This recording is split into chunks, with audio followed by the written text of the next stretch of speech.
morning friends, this is Dr. L. Vivashwan and today we are going to study about histology of the urinary system.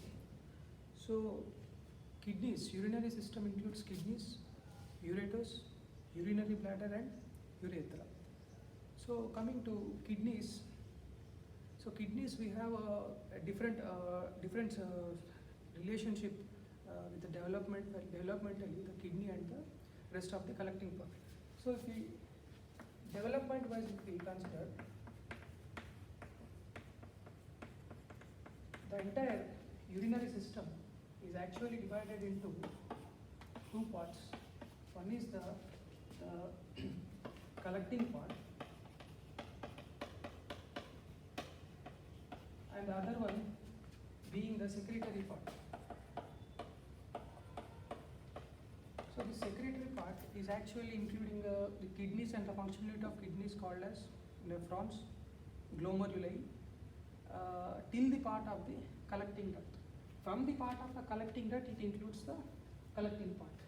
So secretory part includes the nephrons till the collecting duct. So coming to the collecting part, this thing includes right from the collecting ducts of Bellini,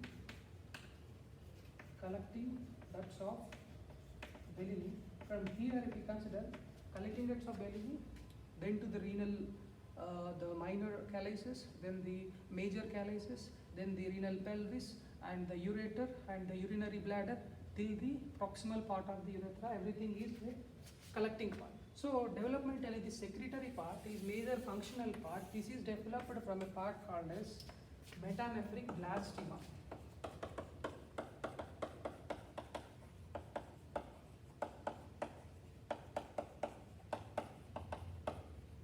So you know that the mesoderm in case of the developing embryo, it will be divided into pronephros, mesonephros and metanephros. The metanephros, part of metanephros present at the lower part, means the caudalmost part is the metanephros. At particular area will be fused to form the metanephric blastema, and from this metanephric blastema the functional unit of kidney called as the nephrons will be developed. From the coming to the collecting part, this collecting part will actually be developed from another part called as ureteral bud. This ureteral bud is nothing but it appears as a small diverticula to the mesonephric duct. The mesonephric duct. We know that we have mesonephric duct as well as the paramesonephric duct.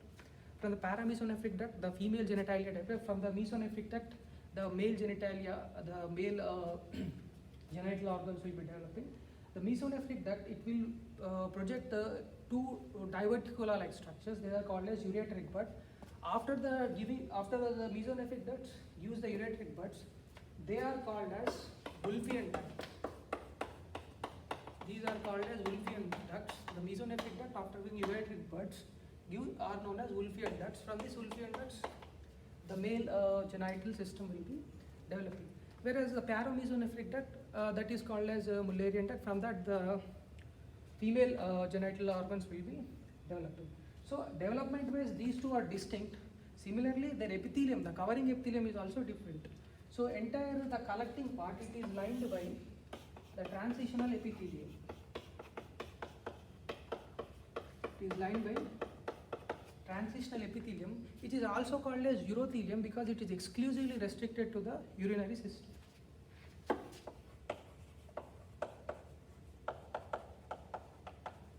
One more thing is the secretory part. Secretory part, it depends. You know, in a nephron we have different parts. Different parts in nephron we have a Bowman's capsule, we have a proximal convoluted tubule, we have a U-shaped loop of Henle, then we have a distal convoluted tubule, and then we have a collecting duct. So different areas of the nephron, we have different lining epithelium. Pause.